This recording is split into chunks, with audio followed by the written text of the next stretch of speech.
I want you to close your eyes for a second. Yeah. Visualize a moment that I think almost every single person listening has experienced at least once. Mm-hmm. You spent months planning a dream trip. You survived the 10-hour flight. Your back is aching. You've eaten the questionable airplane pasta, and you stood in a customs line that, wraps around the entire building. I love that line. The worst. You finally step out into the arrivals hall. Let's say you're in London or maybe Tokyo, and the air smells different, the sounds are different. You are disoriented, you're jet-lagged, and you realize you need cash for a taxi. The moment of truth.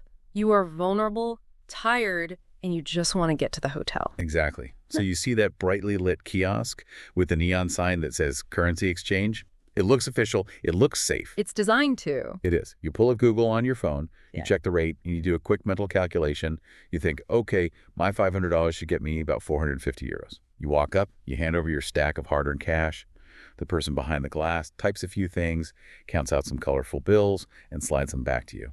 And that is when the sinking feeling sets in. You look at the receipt, you look at the money in your hand, and you realize you didn't get 450 euros. You got 380. Oof. And you stand there blinking, looking at the clerk thinking, did I just get robbed? You do the math again, and you realize you just lost a massive chunk of your budget in like 30 seconds. It's a universal travel trauma, that feeling that your money just evaporated into thin air. It feels like a scam. It feels like magic, bad magic. But here's the thing. That frustration at the airport kiosk, that isn't just a tourist trap. That is the tiny, visible tip of the most massive, complex, and ruthless engine in the global economy. Today, we're doing a deep dive into exchange rates. And I know hearing exchange rates might trigger flashbacks to a boring Economics 101 class. It sounds dry. It sounds like just numbers on a screen. Yeah. But when you peel back the layers, this isn't about math. This is about political power. It's about trade wars. It's about why governments rise and fall, and ultimately why your morning coffee costs what it costs. We have a massive stack of research to get through today. Our mission is to move way, way beyond the numbers on a travel app. We're going to look at the machinery beneath the floorboards. We're talking about a market that trades over $5 trillion a single day. A day. Yeah, to put that in perspective, that is significantly larger than the entire global stock market combined. The foreign exchange market is, it's the ocean that all other markets swim in. So today we're going to connect the dots between interest rates, inflation, and why some governments might actually secretly or not so secretly conspire to make their own money worth less. Which sounds completely counterintuitive. Why would you want your money to be worth less? Yeah. But it is a key part of the global strategy. So let's start at ground zero. I need you to strip this down. What are we actually talking about when we say exchange rate? Because I think we use the term without really thinking about what it means physically or economically. Right. At its absolute simplest, an exchange rate is a price. Just like a gallon of milk has a price in dollars, a currency has a price. But here is the twist, and this is what makes it unique. It is the price of one currency expressed in terms of another. It's just a ratio. So it's relative. It's never just the dollar is strong. It has to be the dollar is strong compared to the yen. Precisely. It's a seesaw. If the dollar goes up against the yen must go down against the dollar. You can't have both sides of the seesaw up at the same time. Okay. So if you see a quote, let's say USD JPY is 141, that is a price tag. It just tells you that the price of one single US dollar is 141 Japanese yen. Okay, that part I get. That's the ratio. But let's go back to my airport disaster. Yeah. If the ratio is 141, why did the guy at the kiosk give me a rate that was so much worse? That's not a rounding error. That's a massive gap. And this is where we have to make a crucial distinction that most people miss. We have to separate the retail market from the interbank market, what you saw on Google. That's the interbank rate. That is the real price, you could say. That's the wholesale price. Exactly. That is the price that Goldman Sachs, JP Morgan, and Deutsche Bank are charging each other when they swap $1 billion in a split second. The Bank for International Settlements values that market at roughly $5.3 trillion a day. Wow. It is incredibly liquid, incredibly efficient, and the spreads, the difference between buying and selling, are razor thin. But I'm not Goldman Sachs. I'm just a guy in a Hawaiian shirt trying to buy a taxi ride. And that puts you in the retail market. Think about the logistics of that kiosk. They aren't just moving digital numbers on a screen. Right. They have to rent that prime real estate in the airport, which is incredibly expensive. They have to pay for armored trucks to deliver physical cash. They have to pay for insurance, security cameras, and the person sitting behind the glass. They have overhead. Lots of it. Massive overhead, and the only way they cover that overhead is by marking up the product. It's the same as buying a can of Coke at a supermarket versus pitch it from the minibar in your hotel room. The liquid is the same, but the service of having it right there costs you. So when I see those two columns on the board, the buy and the sell, that gap is their profit. That is the bid-ask spread. And in a tourist location, that spread is enormous. The buy rate is what they are willing to pay you if you want to sell them euros. The sell rate is what they charge you if you want to buy euros. And the real price, the Google price, is sitting right in the middle of those two numbers. Exactly. So when you see a sign that says 0% commission, that is technically true. They aren't charging a separate fee on top. But they've baked a massive commission into the terrible rate they are offering you. It's hidden in plain sight. Right. That is wildly frustrating, but I guess it makes sense as a business model. It is. But here's where it gets really interesting. If you leave the airport and go to the professional world, the trading floors of London and New York, that spread, that profit margin has been getting tighter and tighter. It has become a war of efficiency. What do you mean by a war? Well, for decades, from the 1980s until about 2005, there was a standard convention in the market. Everyone quoted currency prices to 4 decimal places. 4 decimal places. So like 1.1234. Right. And that 4th decimal place is called a pip. PIP, percentage and point. For a long time, that was the smallest unit of measurement. Traders would shout across the floor, "I'm up 10 pips," or "I'm down 20 pips." It's like the sense of the currency world. Exactly. But then technology started to take over. Electronic trading platforms began to replace the guys shouting on telephones. And in 2005, Barclays Capital did something that it disrupted the whole system. They broke convention. What do they do? They started quoting spot exchange rates on their electronic platform to 5 or even 6 decimal places. 5 decimal places. That seems excessively precise. Does the 5th decimal place of a penny even exist in the real world? Like, I can't pay for gum with a 5th decimal coin. In the real world of buying a coffee, no. But in the world of high-frequency trading, it changed everything. Imagine you are a massive hedge fund. You weren't trading $100. You were trading $500 million. Okay, so the volume magnifies everything. Exactly. On a $500 million trade, a movement of 0.00001, that 5th decimal place, translates to thousands of dollars. By adding that extra decimal, Barclays was able to offer a slightly better price than their competitors. They undercut the market by a microscopic fraction. It's the Walmart strategy. Slimmer margins, higher volume. And it forced everyone else to follow suit. It tightened the spreads globally. It made the market more efficient for the big players. Barclays essentially started a technological arms race where algorithms fight over pipettes, fractions of a pip. Because when you sum it up over trillions of dollars, it's a fortune. It really highlights the scale difference. At the kiosk, I'm worried about losing 20 bucks. In the interbank market, they are fighting wars over fractions of a penny because the stakes are in the billions. That is the perfect way to frame it. So we understand the price mechanism. We have the pips, the spreads, the wholesale versus retail. But the big question, the one that always confuses me, is who actually sets that baseline price? Is there a committee? Is there a guy in a basement at the Fed typing in numbers? That brings us to the concept of exchange rate regimes. And the answer to who decides depends entirely on which country you are in and what point in history we are talking about. Broadly speaking, there are 2 camps, floating and fixed. Okay, let's break those down. Floating is what we have in the U.S., right? Yes. The U.S. dollar, the euro, the Japanese yen, the British pound, these are all floating currencies. In a floating regime, the price is determined purely by supply and demand in the open market. So it's total chaos. It's organized chaos. I mean, it changes constantly, 24 hours a day. Well, almost 24 hours. The market technically closes for the weekend. Weekends off for the money markets. Briefly.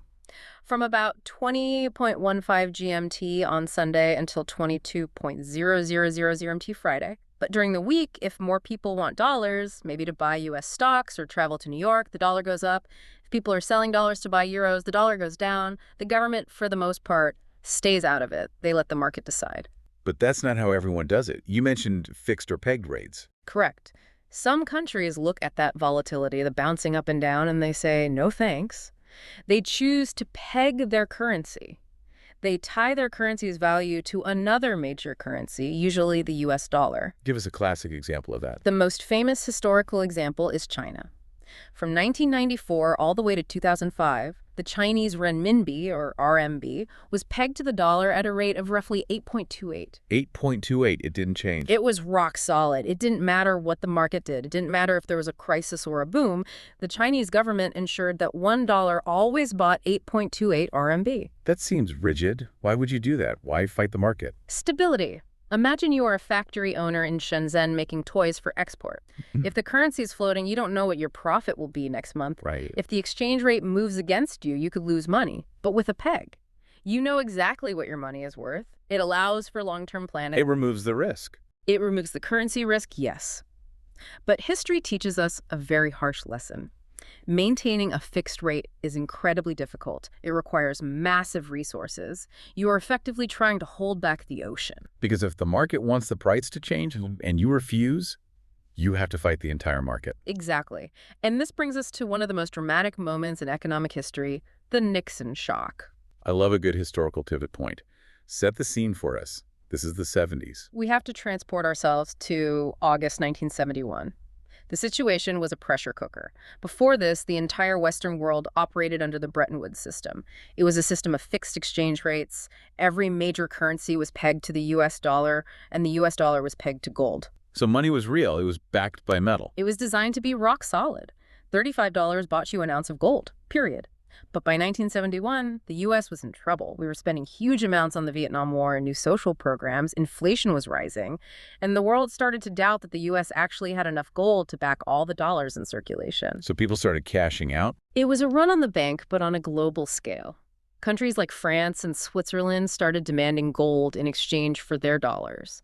The U.S. gold vaults were literally being drained. Speculators, they were often called the gnomes of Zurich, were betting heavily against the dollar. So what did Nixon do? He retreated to Camp David in total secrecy. Even his own State Department didn't know what was happening. It was a skeleton crew of economic advisors. They debated for an entire weekend. And then, on Sunday night, August 15th, Nixon interrupted the popular TV show Bonanza. He interrupted Bonanza. That's how you know it's serious. He went on television and dropped a bomb. He announced that he was closing the gold window. He ended the direct convertibility of the dollar to gold. Brax stopped it. He pulled the plug. By doing that, he blew up the entire fixed exchange rate system. The dollar was no longer tied to gold. It was floating. It was an economic earthquake. It was chaos. The Tokyo stock market crashed. Global trade essentially froze for weeks because nobody knew what a dollar was worth anymore. But Nixon admitted that the fixed system couldn't withstand the speculation. He pushed the world into the modern era. So most of what we see today, these charts bouncing up and down every second, the apps on our phone, that is a post-1971 phenomenon. Largely, yes. Although I should mention that some countries try a middle ground. We call them bands. Bands, like a musical band. Like a rubber band. Or, a better analogy might be bowling bumpers. A government might say, we will let the currency float, but only within this narrow range. If it goes too high or too low, if it hits the gutter, the central bank steps in and intervenes to push it back. So it's a managed float. Exactly. But as we've seen time and again, even bumpers can break if the ball is thrown hard enough. So if we are in this floating world now, mostly, I want to understand the invisible hand. What actually moves the rate on a Tuesday afternoon? Why does the euro go up and the dollar go down? I assume it's not just random. It's definitely not random. It comes down to supply and demand, but we need to identify the drivers of that supply and demand. You know, what motivates a billionaire in Singapore or a pension fund in London to buy or sell a currency? We can narrow it down to the big three key drivers: interest rates, inflation, and the balance of payments. Okay, let's take them one by one. Interest rates. This is the one we hear about in the news constantly. The Fed raises rates and the dollar spikes. Why is that connection so strong? Think like an investor. Imagine you manage a massive global fund, let's say $10 billion. Your job is to make that money grow. You want to put it in a savings account that pays the highest interest. Right, I want the best yield. So you look at the world map. If the U.S. raises its interest rates to 5% and Japan keeps their interest rates at 0%, where do you put your money? I put it in the U.S., it's a no-brainer. I get a 5% return versus nothing. Exactly. But here's the mechanism. To put your money in that U.S. bank account or buy that U.S. bond, you need U.S. dollars. You have to sell your yen or your euros and buy dollars. And that buying pressure. That huge demand for dollars drives the price of the dollar up. This is why higher interest rates act like a magnet for global capital. When the Fed raises rates, money sucks out of other countries and floods into the dollar. That makes perfect sense. It's chasing yield. Mm. What about number 2? Inflation. Inflation is a bit trickier, but think of it this way. Inflation destroys the value of money. If a country has high inflation, the purchasing power of its bills is eroding. It buys less stuff. Right. It's the melting ice cube. Perfect analogy. If you are holding a currency that is melting, losing 10% or 20% of its value a year due to inflation, you want to get rid of it. You want to sell it and buy a currency that is stable. So selling the inflationary currency drives its price down even further. Precisely. So generally, countries with high inflation see their currencies depreciate against countries with low inflation. It's a vote of no confidence from the market. And then the third factor is the balance of payments, or trade. This is the real economy, imports and exports. So cars, oil, wheat. Yes. Let's say the U.S. buys a huge amount of electronics from Japan. To pay for those PlayStations and Toyotas, American importers have to sell dollars and buy yen. Because Sony wants to get paid in yen, not dollars. Exactly. So if the U.S. has a trade deficit, meaning it buys more from the world than it sells, it is constantly selling its own currency to pay for things. It's flooding the world with dollars. Which increases the supply and basic economics. When supply exceeds demand, the value goes down. So typically, a large trade deficit creates downward pressure on a currency. But hold on. The U.S. has had a massive trade deficit for decades, and the dollar is still strong. So that rule doesn't always work. And that brings us to the wild card, the factor that can overpower everything else, speculation. The gamblers. The strategic gamblers. Speculators aren't buying currency to buy goods. They aren't buying dollars to buy a Toyota. They are buying currency because they think the price will change. They are betting on the direction. It's like betting on a horse race, but the betting actually influences the speed of the horse. That is a brilliant way to put it. It can create a self-fulfilling prophecy. If huge hedge funds believe a currency will fall, they will short it. They sell it aggressively. And that selling pressure Forces the price down. It can actually overwhelm a country's central bank. If speculators attack a currency, the central bank has to spend its own reserves to buy its currency back to prop it up. It is a very costly battle. It's like trying to catch a falling knife. And often the speculators win. They have more money than the central bank has reserves. George Soros famously broke the Bank of England in 1992 doing exactly this. He bet the pound would fall, and he was right. Made $1 billion in a day, and the UK was forced to devalue. That is terrifying. It's like the market can bully a sovereign nation. It absolutely can. The bond vigilantes and the currency speculators are often more powerful than prime ministers. So with all these moving parts, interest rates, trade, speculators, is there any way to know what the price should be? Is there a fair price for a dollar or a euro, or is it all just relativity? The economists love to try and find that fair price. They hate chaos. The most famous concept for this is purchasing power parity, or PPP. I've heard of this. This is the Big Mac Index idea, right? Exactly. The Economist magazine popularized this. The idea is based on the law of one price. Theoretically, a Big Mac is the same product whether you buy it in New York, London, or Mumbai. Same bun, same meat, same lettuce. What should cost the same? Theoretically, yes. If a Big Mac costs $5 in the U.S. and the exchange rate with Europe is 1.1, it should cost 5.0 in Europe. And if it doesn't? Let's say the Big Mac costs 7.0 in Europe, that suggests the euro is overvalued, or the dollar is undervalued. The theory says the exchange rate should eventually adjust until the prices are equal. But we know that doesn't always happen. A haircut in New York costs way more than a haircut in Hanoi, and the exchange rate doesn't magically fix it. True. PPP has flaws. It doesn't account for taxes, labor costs, or goods that can't be shipped. You can't ship a haircut. But we use it to calculate the real exchange rate, or RER. This is the nominal rate adjusted for inflation. It measures true competitiveness. Why does this real rate matter to anyone but an economist? Because if the real exchange rate gets misaligned for too long, it is a flashing red light. It's like building up pressure in a fault line. If a currency is overvalued for a long time, it signals an upcoming earthquake. Do we have a real-world example of that earthquake hitting? Thailand, 1997, the Asian financial crisis. This is a textbook example of PPP coming back to haunt a country. What happened? Thailand had pegged its currency, the baht, to the U.S. dollar. They kept it stable. But their economy was different from the U.S. economy. Their inflation was higher.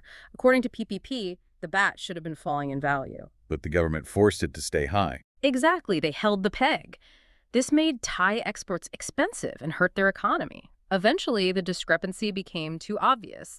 The real value was so far below the official value that speculators, the sharks, smelled blood. They attacked. They started selling the baht aggressively. The Thai government spent billions of dollars of their foreign reserves trying to buy the baht and keep the price up, but they ran out of ammo. The GandM broke. On July 2nd, 1997, they had to let the currency float. It crashed. It lost half its value almost overnight. Companies went bankrupt, the stock market collapsed, and the contagion spread across all of Asia. So the real rate always wins in the end. You can't fight gravity forever. Eventually, yes. But there is a modern twist that complicates this basket of goods theory. We have to talk about the asset market model. What is that? Well, the Big Mac Index focuses on trade goods and services. But today, the world has changed. The trading of financial assets, stocks, bonds, derivatives, it dwarfs the trading of physical goods. Right. There's way more money moving in the stock market than in the supermarket.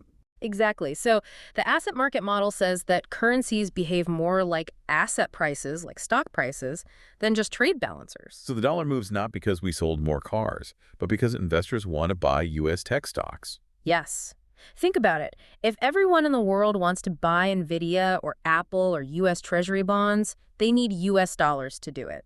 That demand drives the dollar up, even if the U.S. is running a trade deficit on physical goods. That explains the U.S. situation perfectly. We buy more stuff than we sell, but everyone wants to own U.S. assets, so the dollar stays strong. Exactly. Money flows to where it is treated best and where the assets are most attractive. The financial economy has sort of overtaken the real economy as the driver of exchange rates. Now, I want to pivot to the darker side of this. We talked about governments trying to stabilize their currency, but don't some countries actually manipulate it? I hear this term currency war thrown around. This is a huge topic in international relations. We call it modern mercantilism. Mercantilism sounds very 17th century, like sailing ships and spice trades. It is old school. The old idea was to hoard gold. The modern version is to hoard export dominance. And the way you do that is by keeping your currency artificially cheap. Explain that logic. Usually I want my things to be valuable. If I own a house, I want the price to go up. Why would a country want its money to be cheap? The paradox of value. If my currency is cheap, my exports are cheaper for you to buy. Give me an example. Let's say I am Japan and I want to sell Toyotas to America.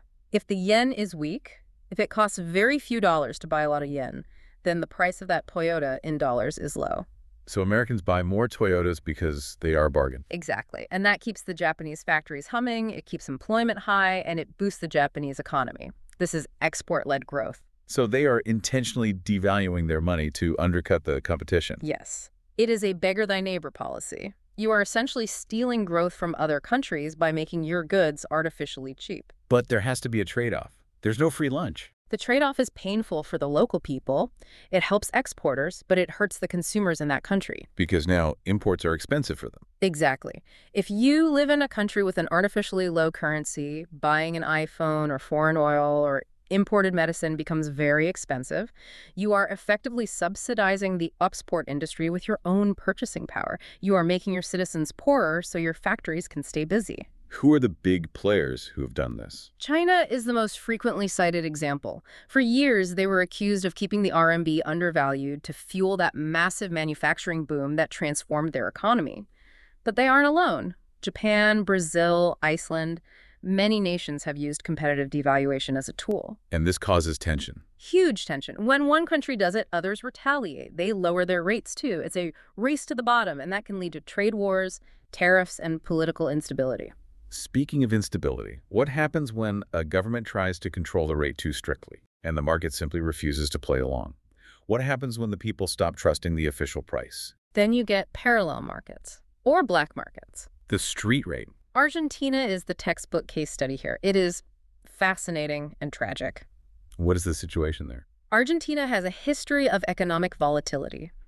To stop money from fleeing the country, the government often imposes capital controls. They restrict how many dollars you can buy.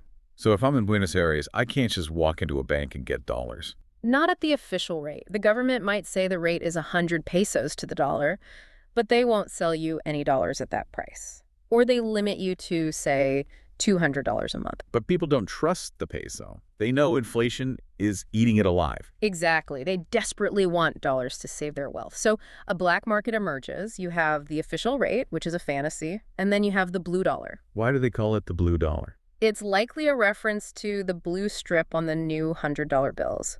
You have people on the streets, they call them arbolitos or little trees, standing there whispering, cambio, cambio, exchange, exchange. And the price there is different. Drastically different. The parallel premium, the gap between the official rate and the street rate, can be 100% or more. The street rate is the real perception of value. That's a vicious cycle. It is. The government imposes controls to save the currency. The black market rises. The economy gets distorted because nobody knows what the real price is. Eventually, the gap becomes so ridiculous that the government has to lift controls, like President Macri did in 2015. And what happened then?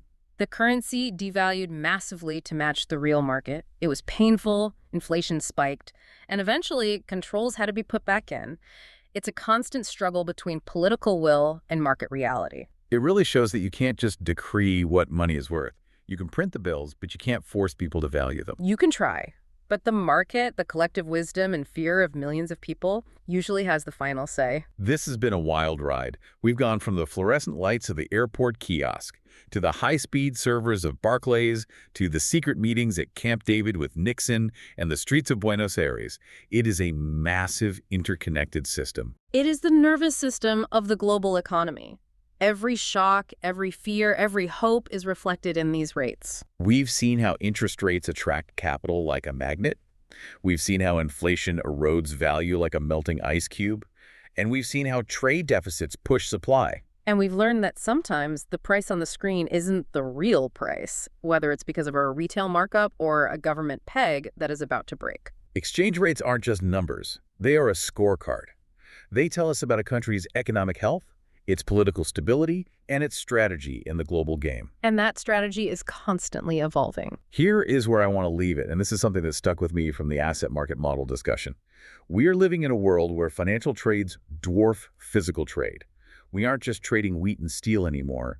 We are trading debt, equity, and derivatives. That is the crucial takeaway, the financialization of the world. So if currencies are increasingly driven by stock market speculation, by algorithms fighting for pips rather than the price of milk and bread, have exchange rates decoupled from the real economy entirely? That is the fear. And if money is just another asset class for speculators, just chips in a global casino, what does that mean for the next financial crisis?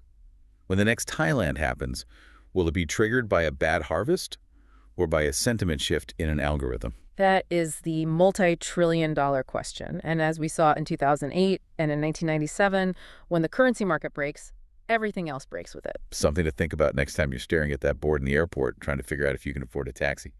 Thanks for listening to The Deep Dive. Thank you.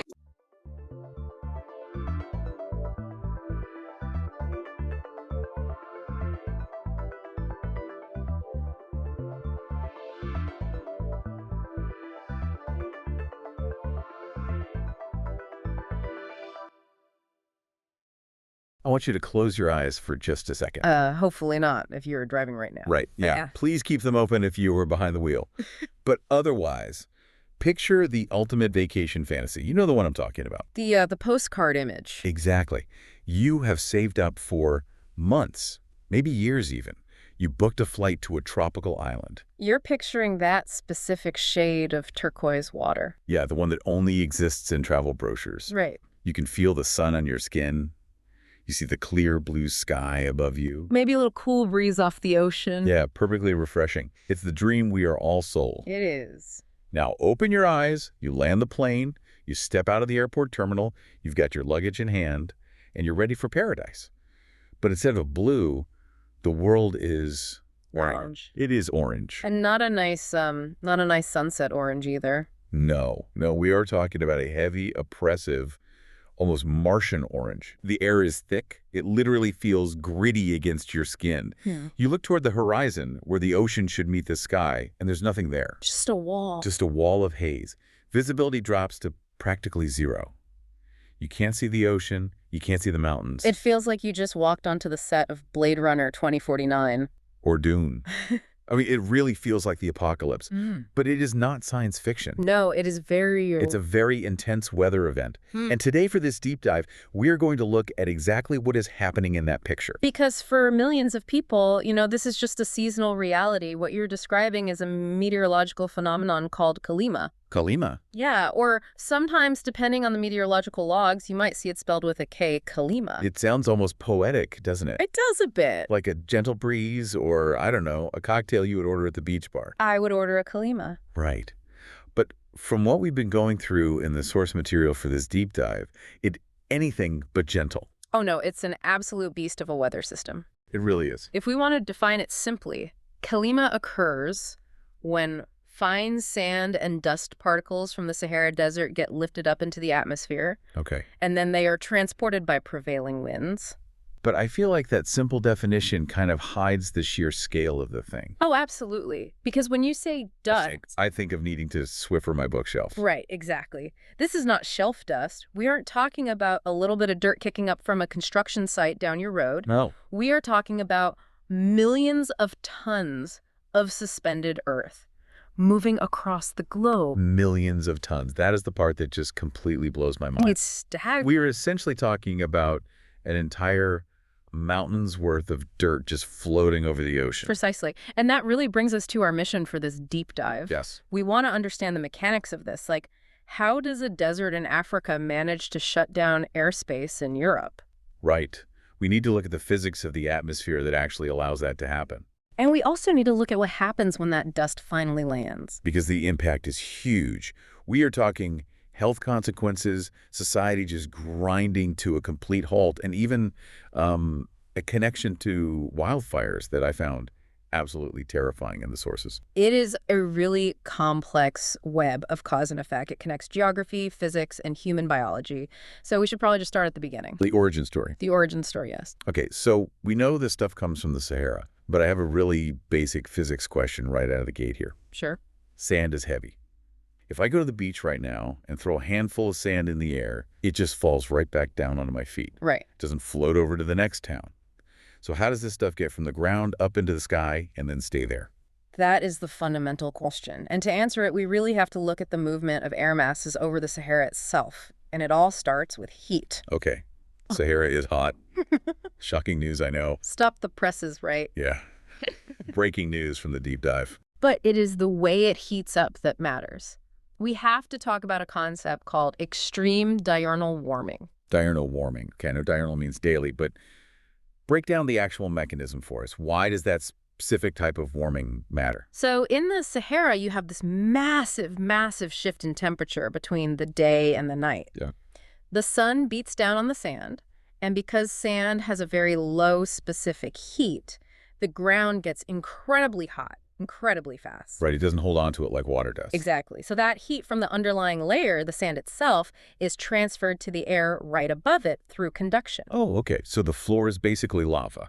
Effectively, yes. And it is just cooking the air that's touching it. Exactly. And we all know hot air rises. Right. So this intense, rapid heating creates massive instability in the lowest layer of the atmosphere. Because you've got superheated air trying to push its way up. Right. The air near the surface becomes very warm and very dry. But as it rises up, you get this convective mixing. It starts to cool down as it gains altitude. So you have this churning engine of air, hot and dry at the bottom, rising up, cooling and mixing at the top.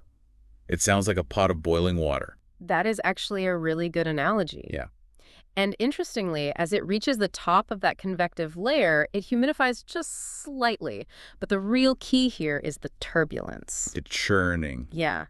Because the environment in the desert is so arid, the soil isn't packed down. It's not like mud or heavy clay. Exactly. It is fine. It's incredibly loose. It is easily liftable. So the ground itself is essentially just waiting to be picked up. Right. So when you have this unstable, violently rising air, and then you add strong winds into the mix, that dust doesn't stand a chance. It just gets sucked right up into the atmosphere. Wow.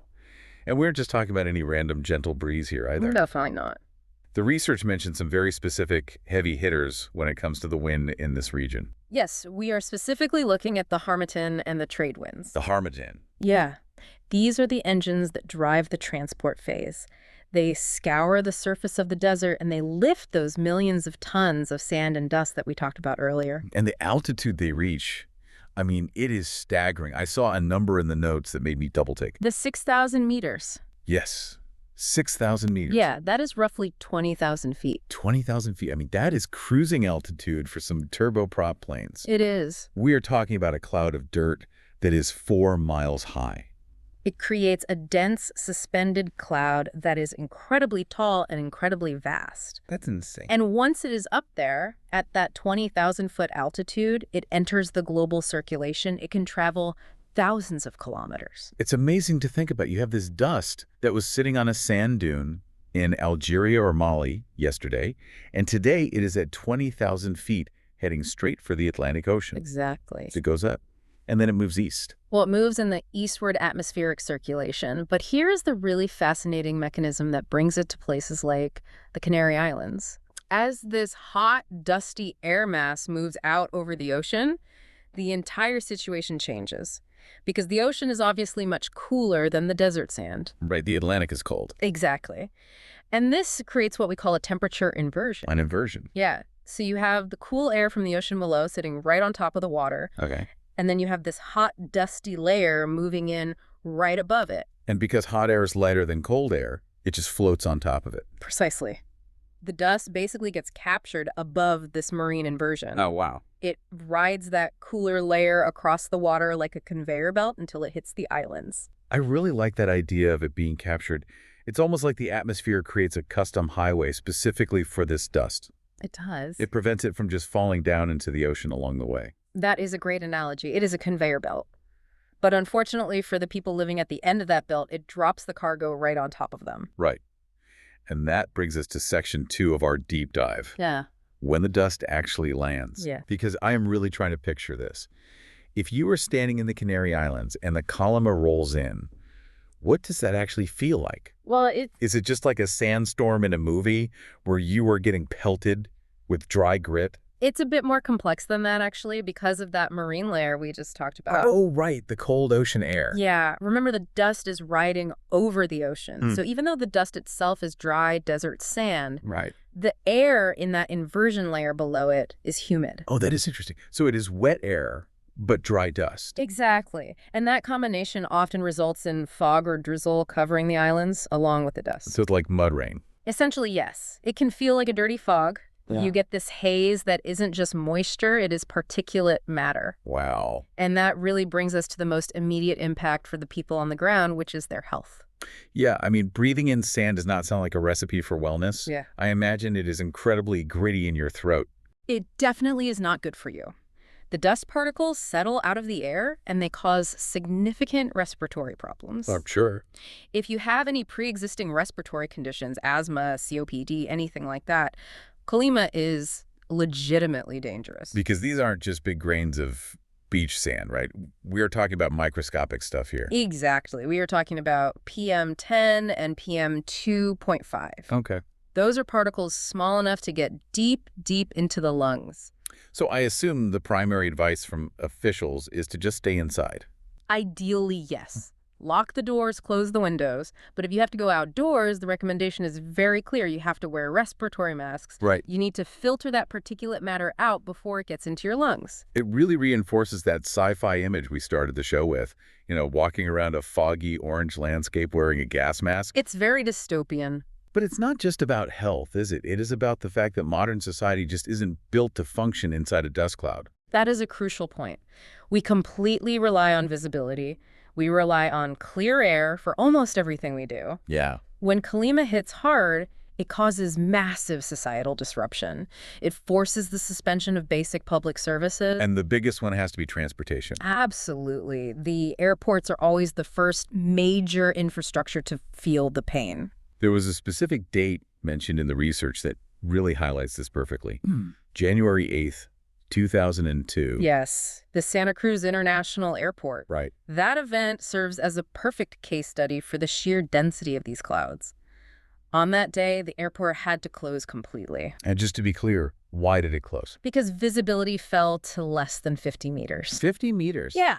That is nothing. That is half a football field. It is practically driving blind. I mean, if you are a pilot trying to land a commercial jet, 50 meters is effectively zero visibility. Where you can't see the runway until you are already on it. Exactly. It's not just a haze at that point. It is a wall. Yeah. You simply cannot safely operate aircraft in those conditions, so everything stops. It is incredible to think about.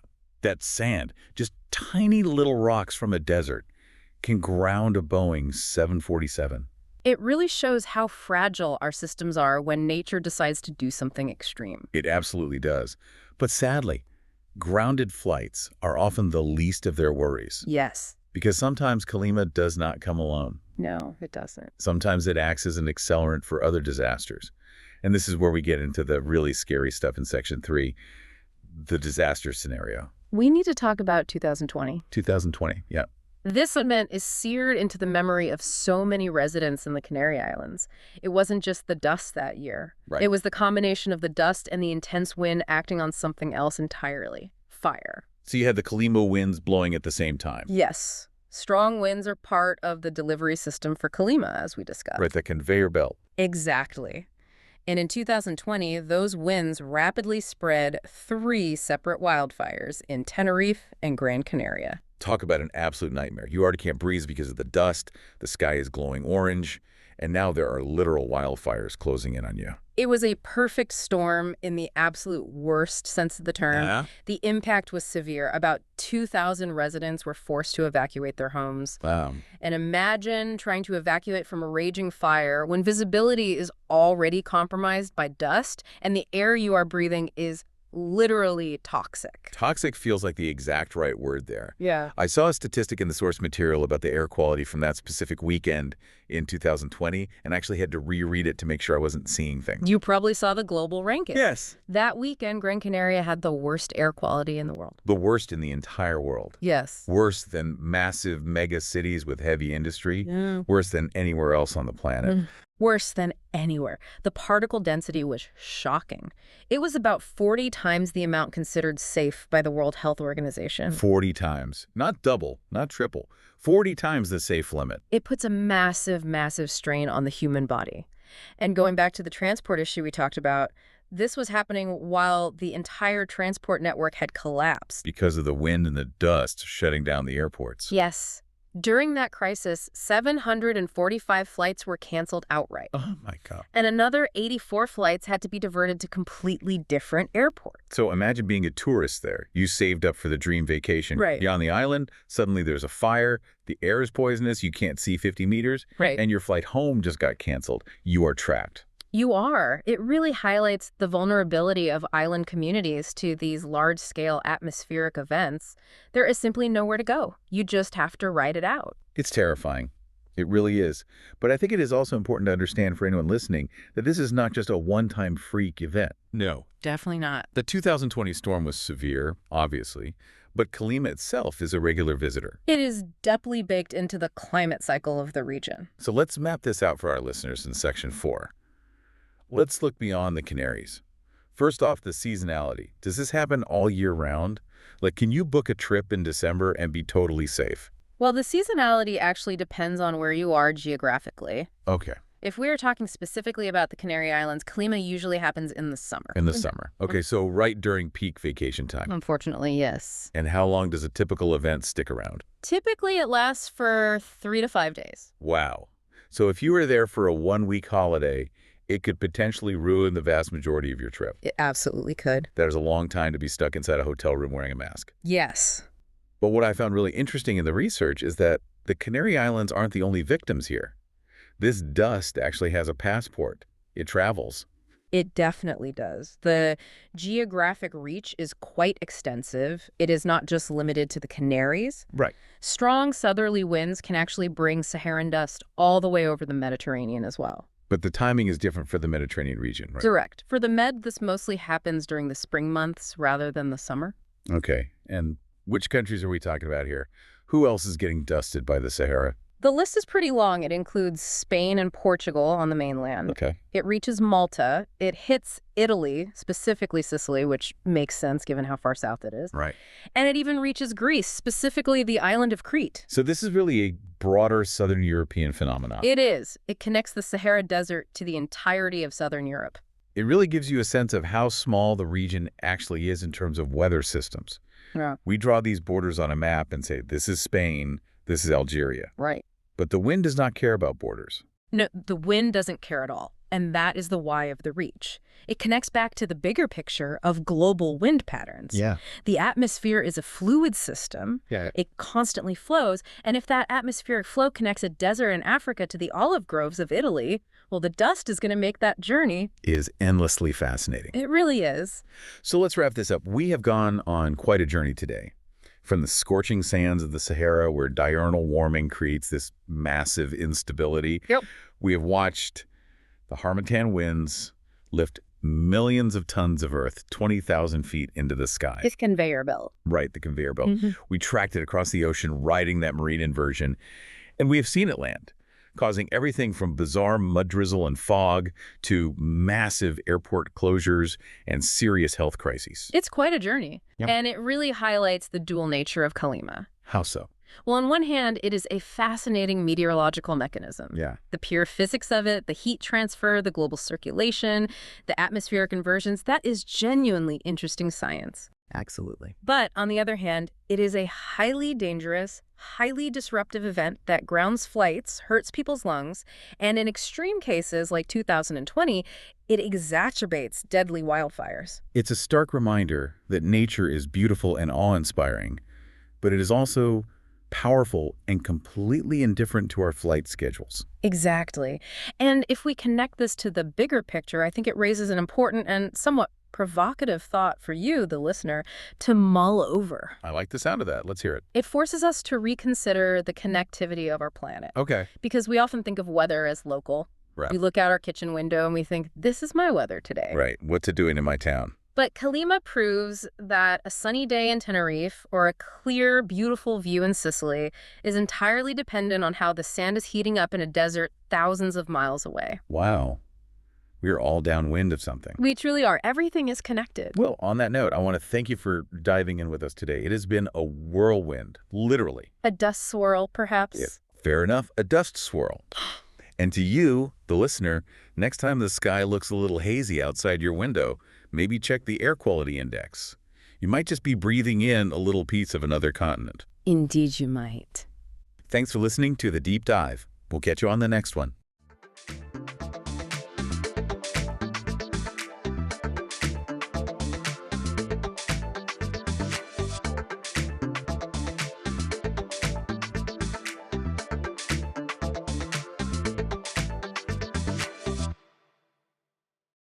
Okay, before we do anything else, before we look at the maps, the diamonds, the wars, or the politics, we really have to clear the air. We have to address the absolute elephant in the room. Or, I guess, the horse in the room. I had a feeling you were going to start there. I mean, it is the one thing everyone thinks they know about her, isn't it? I have to. It's totally unavoidable. If you mention Catherine the Great to anyone at a dinner party, literally the first thing they whisper is, wait, isn't she the one who died trying to be intimate with a horse? It is the most persistent, salacious, and frankly bizarre rumor in royal history. So let's just hit the facts right away. Did it happen? Absolutely not. Categorically, historically, biologically, no.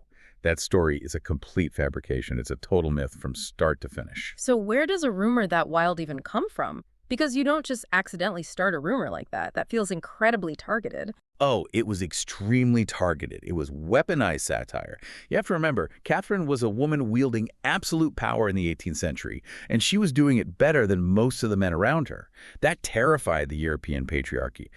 After she died, and honestly, even while she was alive, her enemies, specifically in France and Britain, and later in anti-Russian literature, they wanted to completely destroy her legacy. So it's basically 18th century fake news. Precisely. But it goes deeper than just fake news. Yeah. There was this existing trope in xenophobic literature about the, quote, barbarous Asian nature of Russia. You can actually go back to scholars like Adam O'Learius in the 17th century who claimed Russians had these bestial tendencies. The satirists just grafted that old racist stereotype right onto Catherine to dehumanize her.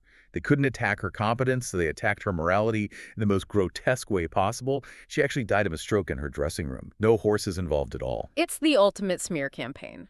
Basically saying we can't beat her army, so let's just ruin her reputation forever.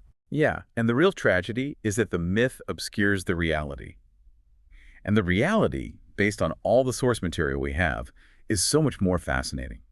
We are talking about a woman who wasn't even Russian, who had absolutely no legal claim to the throne, who started as a penniless teenager, and yet she managed to reinvent herself into the mother of the fatherland.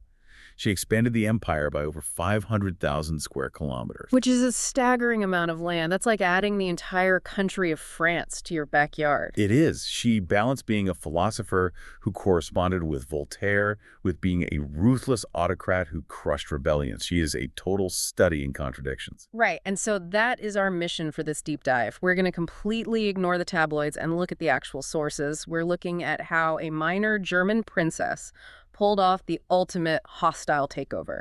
We're going to break down the ambition, the branding, and the very steep cost of that power. So for you listening, this isn't just a dry history timeline.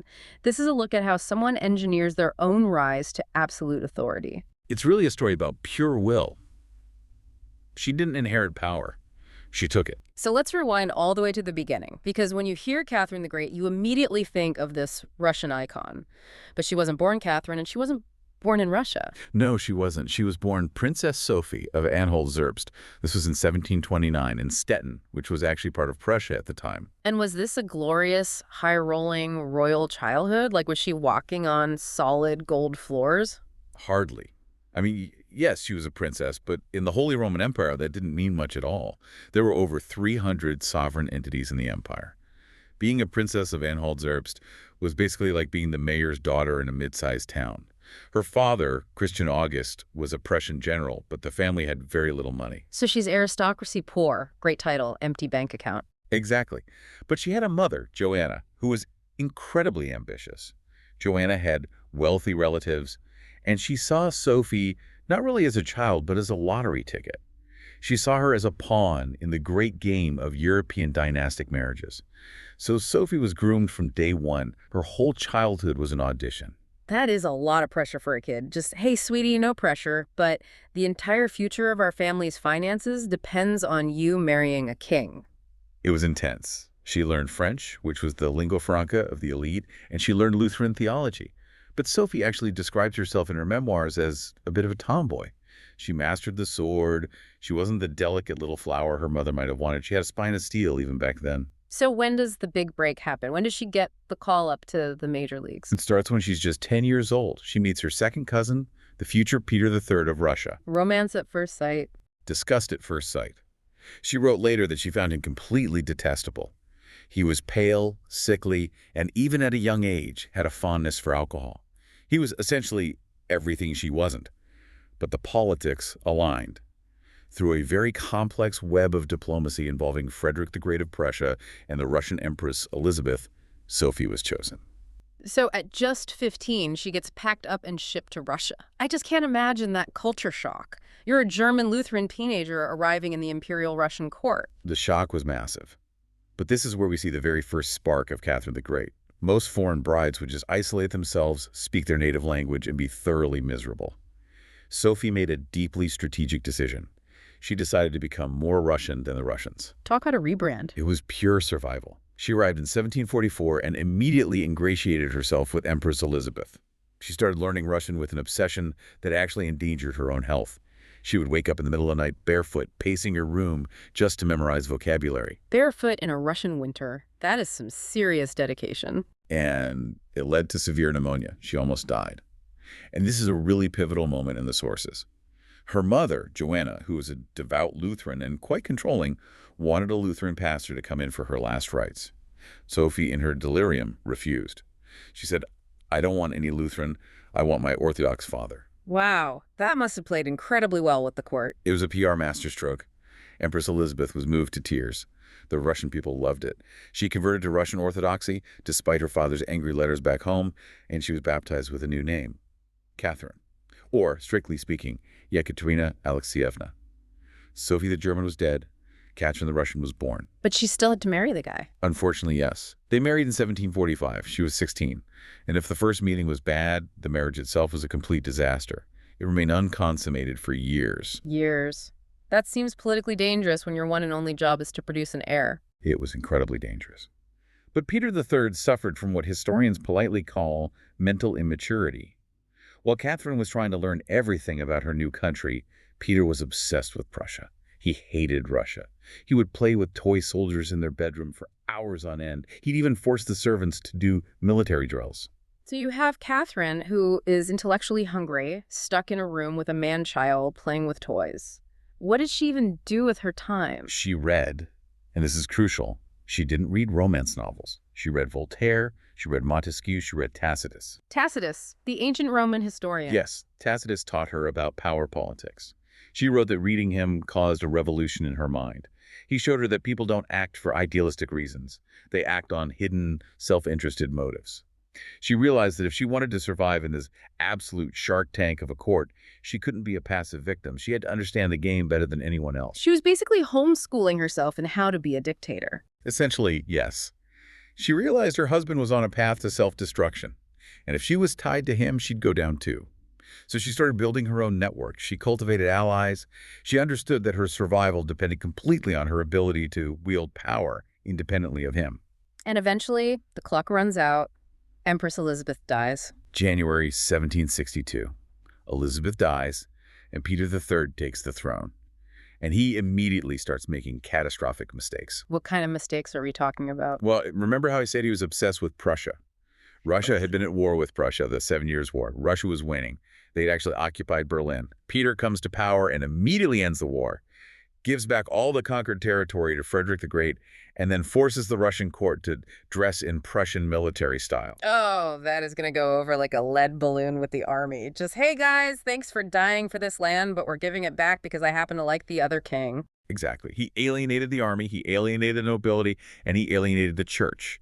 He was even planning a war against Denmark, just for the interests of his own little duchy of Holstein.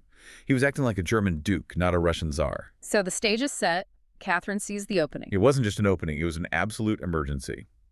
In July 1762, Catherine was staying at the Peterhof Palace, and Peter was at Oranienbaum. She gets news in the middle of the night that one of her co-conspirators has been arrested. The plot is blown. If she waits even a day, she dies. It's go time. It is. She rushes to the Izmailovsky Regiment in St. Petersburg. Now, picture this scene. She's not hiding. She appeals directly to the soldiers. She asks for their protection from her husband. And because she had spent years building this reputation, this perfectly crafted Russian persona, they rally to her. They march to the Semenovsky barracks. The clergy is there waiting. They ordain her not as the regent for her son, but as the sole occupant of the throne. They did all that in one day. In a matter of hours, Peter III is arrested, forced to sign an abdication document, and shipped off to a country estate called Ropsha. And then he has a little accident. A very suspicious accident. 8 days after the coup, Peter III is dead. The official autopsy claimed it was hemorrhoidal colic and an apoplectic stroke. Hemorrhoidal colic. I feel like that's just the 18th century version of saying he fell down the stairs. It's highly skeptical, to say the least. Yeah. The likely reality based on the sources is that he was assassinated, possibly by Alexei Orlov. Alexei was the brother of Grigory Orlov, who was Catherine's lover and a key co-conspirator. Now, whether Catherine actually ordered the hit or just looked the other way, that is one of history's great unanswered questions. But it secured her position. There was no one left to challenge her. She's got the throne, but she's still a usurper, technically. She needs to look the part. And she knew that perfectly well. The coronation in September 1762 was a masterclass in symbolism. They created the great imperial crown in just 2 months. This thing is an absolute monster. Give me the specs on it. It's made of 2 gold and silver half spheres, which represented the East and West Roman empires. It has 75 pearls and 4,936 diamonds. Nearly 5,000 diamonds on one crown. Yes. And it's topped with a massive ruby spinel, almost 400 carats. It weighed over 5 pounds. It was explicitly designed to say one thing to anyone who looked at it. I am the absolute authority. Okay, so she has the crown, she has the undeniable power. Now we enter the phase historians call the enlightened despot, which honestly sounds like an oxymoron. Like, I'm going to oppress you, but I'm going to be really smart and philosophical about it while I do it. It is an oxymoron, and it's a tension that defined her entire reign. On one hand, she really did see herself as a philosopher queen. She wanted to modernize Russia. She convened this massive assembly called the Grand Commission to overhaul the legal code. She wrote a document called the Nakaz, or Instruction, which was basically her plagiarizing the best ideas from Montesquieu and Beccaria regarding crime and punishment. So she was just copy-pasting the Enlightenment into Russian law. She was trying to, at least on paper. She corresponded heavily with Diderot and Voltaire. Voltaire actually called her the Star of the North. She even bought Voltaire's entire library after he died just to preserve it. She desperately wanted Russia to be seen as a civilized European power, not a backward Asian one. And she didn't just write letters. She put her own body on the line for science, right? The smallpox thing. This is one of my favorite stories about her from the sources. Smallpox was an absolute scourge at the time. It decimated populations. There was a method of inoculation, not vaccination as we know it today, but variolation, where you actually take material from a smallpox patient and infect a healthy person, hoping for a mild case. It was highly controversial and incredibly dangerous. And she decides to go first. She brought in a British doctor, Thomas Dimsdale. She had him inoculate her. It was a massive risk. If the Empress died from a medical experiment, it would have been political chaos. But she did it to set an example. She said she wanted to save her subjects from death, and it worked. She recovered, and then she had her son Paul inoculated. By 1800, 2 million Russians had been inoculated. That is a tangible public health victory driven by her personal courage. That is incredible leadership. But we have to look at the other side of the coin here. You mentioned she wanted to be enlightened, but she was also an autocrat. How did all this high-minded philosophy square with the reality of life for the average Russian? The serfs. This is the core tragedy of her reign. She read about liberty, she talked about liberty, but her actual power base was the nobility. And the wealth of the nobility depended entirely on serfdom. So she couldn't free the serfs without losing her own job? Worse than that, she actually expanded serfdom. She gave away hundreds of thousands of state peasants to her favorites and to nobles, turning them into private serfs. She personally owned 500,000 serfs. Under her laws, landowners could sentence serfs to hard labor in Siberia. So the condition of the peasantry actually deteriorated while she was busy writing letters to Voltaire about liberty. And that hypocrisy eventually blows up in her face, doesn't it? It does. It leads directly to Pugachev's rebellion in 1773. This was a massive, bloody uprising. A Cossack named Yemelyan Pugachev claimed to be, guess who? Don't tell me, her dead husband. Exactly. He claimed to be Peter III, miraculously survived. He rallied the peasants, promising them freedom and land. It was a terrifying threat to the state. They were burning estates and killing nobles across the countryside. How did the enlightened empress handle that? Let me guess, not with a philosophical debate. With brutal, overwhelming military force, the rebellion was crushed. Pugachev was captured, brought to Moscow in an iron cage, and executed. And after that, Catherine's flirtation with liberal reforms largely evaporated. She realized that to keep the throne, she needed the nobility secure, and that meant keeping the serfs firmly in chains. She prioritized stability over ideology every time. So the enlightened part definitely had its limits. Let's talk about the great part, because usually when we say great in history, it just means they conquered a lot of stuff. And she certainly did that. She was a voracious mapmaker. She added about 520,000 square kilometers to the Russian Empire. Her main target was the south, the Ottoman Empire. This is the famous quest for warm water ports, right? Precisely. Russia desperately needed access to the Black Sea to trade year-round. She fought 2 major wars against the Ottomans, and won decisively. She annexed the Crimea in 1783. This was a huge strategic victory. It ended the centuries of raids by the Crimean Tatars who used to capture Russians for the slave trade. And she didn't just take land, she actually built on it. She was a massive city builder. Odessa, Kherson, Sevastopol, Yekaterinoslav, which literally means the glory of Catherine. She was creating an entirely new Russia in the south. Well, what about the West? Because the situation with Poland seems a lot more complicated. Poland is definitely the darker chapter of her foreign policy. Early in her reign, she installed her former lover, Stanislaw Poniatowski, as the King of Poland. She thought he would be a reliable puppet. Putting your ex on a throne seems like a bold move. It was very calculating. But Poland was unstable. Eventually, to satisfy the territorial appetites of Prussia and Austria, and to create a buffer zone for Russia, she orchestrated the partitions of Poland. They essentially carved the country up like a turkey. Russia, Prussia, and Austria just took slice after slice of territory until by 1795, Poland ceased to exist as an independent state. It was completely wiped off the map. That is ruthless. Completely cold-blooded. She gained millions of new subjects and vast territory, but it was done through diplomatic surgery that erased an entire nation. And she was looking east, too, right? It wasn't just European politics. Yes, she had a very tense relationship with China. She actually stopped trade with the Qing Empire for a while. She famously called the Qianlong Emperor an unpleasant neighbor. And in a letter to a friend, she even referred to him as her, quote, Chinese neighbor with small eyes. Yikes. Yeah, not her finest diplomatic moment. But she also oversaw the colonization of Alaska. Russians became the first Europeans to colonize that territory, establishing Russian America. She even tried to open trade with Japan, though that mission ultimately failed. But it shows she was thinking globally, not just regionally. Okay, so we've talked about the politics, the wars, the laws, but you really can't talk about Catherine without talking about the favorites. And I want to reframe this because it's usually just treated as royal gossip, but you've argued, based on the sources, that this was actually a functional system of government. It was absolutely a system of government. Catherine never remarried. She knew that a husband would demand to be emperor, and she wasn't sharing power. So instead, she had favorites. These weren't just flings. It was an official, recognized position at court.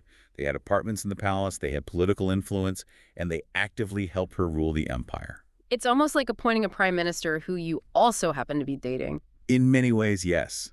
And the most significant of them by far was Grigory Potemkin. Potemkin. That name sounds super familiar, like Potemkin Village. Yes, the term Potemkin village, the idea of building fake facades to impress the empress, comes from him. Though modern historians think that specific story is largely a myth too. The real Potemkin was a titan. He was involved in the original coup back in 1762. They became lovers later, but even after the romance cooled off, they remained political partners. He was the mastermind behind the expansion into the south. He built the Black Sea Fleet. He founded all those southern cities we talked about. So they were a true power couple. The ultimate 18th century power couple. They respected each other intellectually. She relied on him heavily. When he died in 1791, she was completely devastated. She said, "Now I have no one to rely on." But there were others after him. Many others. Grigory Orlov, who helped her take the throne initially. Pleton Zubov, who was her last favorite and 40 years her junior. Wait, 40 years? Yes. As she got older, the favorites definitely got younger. And it was incredibly expensive to maintain this system. The cost of the court rose from 10% to 14% of the entire state budget. But here's the key. When she was done with a favorite, she didn't execute them like Henry VIII did with his wives. She pensioned them off with massive estates and thousands of serfs. It was a guaranteed golden parachute. It's a fascinating way to manage personal loneliness and absolute power at the exact same time. It was her unique way of having intimacy without ever losing her authority. So we come to the end of the timeline. It's 1796. She has been on the throne for 34 years. And she worked right up until the very end. On November 16th, she got up, drank her coffee, and went straight to work on her state papers. She suffered a stroke in her dressing room and died the next evening. And even in death, she controlled the narrative. She did. She left a will with very specific instructions. She wanted to be laid out in white, with a golden crown, inscribed with her Christian name. She wanted to be remembered not just as the Empress, but as Catherine, the persona she built. When we look back at her legacy through all these sources, it is so complicated. I mean, she made Russia a true great power. She brought high culture, art. She started the Hermitage Museum. She did. She bought massive art collections from all over Europe. She westernized the Russian elite. She established the Smolny Institute for Noble Maidens, which was the first state-financed higher education institution for women in Europe. But then there's the serfs. The serfs. That is the undeniable stain on her legacy. She entrenched a system of human bondage that would plague Russia for another 60 years, and arguably set the stage for the massive revolutions of 1917. She modernized the state apparatus, but she left the social structure dangerously archaic. It really brings us back to that idea of the audition you mentioned earlier. She wrote that she did whatever was necessary to wear the crown. And she proved something that was deeply radical for the time. In a world of hereditary monarchy where blood was supposed to be absolutely everything, she proved that power is something you take. It's a skill, it's performance, She wasn't born a great empress. She built herself into one brick by brick, letter by letter, war by war. But it leaves you with a really heavy question. If you're looking at the grand sweep of history, you have to ask yourself, was the glory of Catherine, the expansion, the art, the power, was it all worth the brutal cost paid by the Russian peasant? Because someone had to pay for those 5,000 diamonds on the crown. That is something for you to mull over long after this discussion ends. Indeed it is. The cost of empire is rarely paid by the ones wearing the crown. Well said. That is it for this deep dive into the life and contradictions of Catherine the Great. Thanks for listening, and we'll catch you on the next one.